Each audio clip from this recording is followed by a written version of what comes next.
নমস্কার বন্ধুরা, নীলিশ ব্লগে সবাইকে স্বাগত জানাই। আমি নীলিমা চলে এসেছি কিন্তু আবারও একটা ছোট্ট ভিডিও নিয়ে। আর এই দেখুন বন্ধুরা, আমি ধান নিয়েছি কারণ মুরগিটার এখন খেতে দিতে যাব। বড় মুরগিগুলো এখন আমি ছেড়ে দিলাম, দিয়ে আর ওদের কিন্তু এই দেখুন ধান দিচ্ছি খেতে। মুরগি ঘরে এখনো দুটো মুরগি আছে। কি মুরগি বলুন তো? এই মুরগিগুলো কিন্তু এখনো ছেড়ে দেওয়া হয়নি। আর এই মুরগিগুলো আনা হয়েছে কিন্তু সেই সুন্দরবন থেকে। এই মুরগিগুলো দেশি মুরগির থেকে সম্পূর্ণ আলাদা দেখতে, কারণ এই মুরগিগুলো একদমই কালো হয়। আর এই মুরগি দেখুন সম্পূর্ণটা কালো, দেখতে কিন্তু সম্পূর্ণ আলাদা। এর গা থেকে পা থেকে সম্পূর্ণ ওর গায়ে লোম, তারপরে গায়ের যে লোমের চামড়াটা, ভিতরে যে চামড়াটা, সেটাও দেখুন কালো। তোমাদের দাদা ভাই এই মুরগি কিন্তু মাংস খেয়েছে সুন্দরবনে গিয়ে। আর আমাকে এসে যখন বলেছে, আমি সেই তখন থেকেই বলছি আমার দুটো করকনাথ মুরগি আনবে, আমি পুষবো।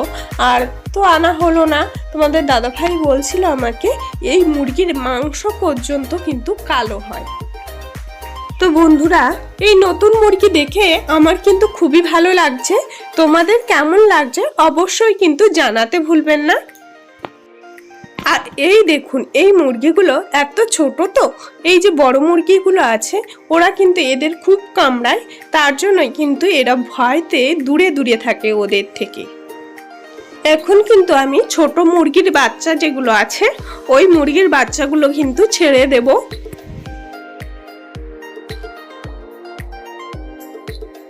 ওদের খেতে দেব কিন্তু একটু ম্যাশ আর জল, কারণ ওরা এতটাই ছোট যে ধান দিয়েছি ওই ধানটা খেলে কিন্তু ওদের হজম হবে না।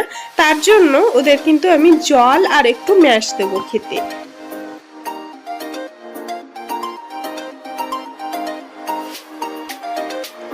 ওদের জল তো দিয়ে দিলাম, এবার দেখুন ম্যাশের ফুটোটা খুলছি তখন কি করছে খাওয়ার জন্য।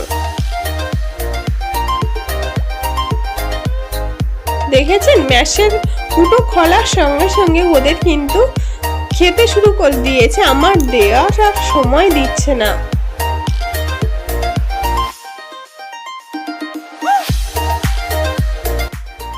বন্ধুরা, ভিডিওটি আর বেশি বড় করবো না, এখানেই শেষ করছি। ভিডিওটি কেমন হয়েছে অবশ্যই জানাতে ভুলবেন না। আর আমি অনেকটা দিন পরে ভিডিও দিচ্ছি, কারণ আমার ফোনটা খারাপ হয়ে গেছিল। তো আমি ভাবছিলাম ফোনটা মনে হয় আর ঠিক হবে না, নতুন ফোন কিনতে হবে।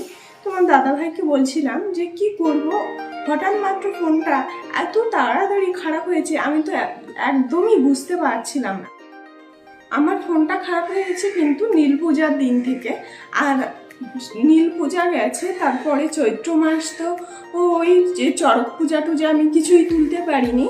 আর বৈশাখ মাসে এসে আমি ভাবছি কি করবো, আর ফোনটা তো আস্তে আস্তে এক সাইড থেকে পুরোটাই কালো হয়ে যাচ্ছে, এত তাড়াতাড়ি কালো হচ্ছে। আর যদি অল্প দেখি কাল তার দ্বিগুণ হয়ে যাচ্ছে। আমি ভাবছি কি করব ফোনটা। তো আমার দাদার ভাইকে বললাম হয়তো আবার আমাকে নতুন ফোন কিনতে হবে।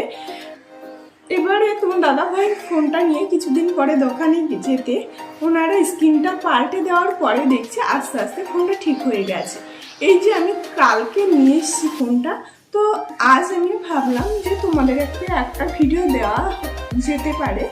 আর কি কারণে আমি এতদিন ভিডিও দিইনি সেই কারণটা আজ আমি তোমাদের সঙ্গে শেয়ার করব।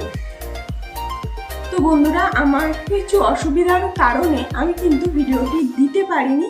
সবাই প্লিজ রাগ করবেন না।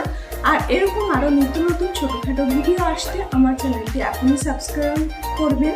আর এই ভিডিওটি কেমন হয়েছে অবশ্যই জানাতে ভুলবেন না। ভালো লাগলে লাইক, কমেন্ট, শেয়ার আর সাবস্ক্রাইব করতে একদমই ভুলবেন না। দেখা হচ্ছে আবারও অন্য কোনো ভিডিওয়। ততক্ষণ সবাই ভালো থাকবেন, সুস্থ থাকবেন।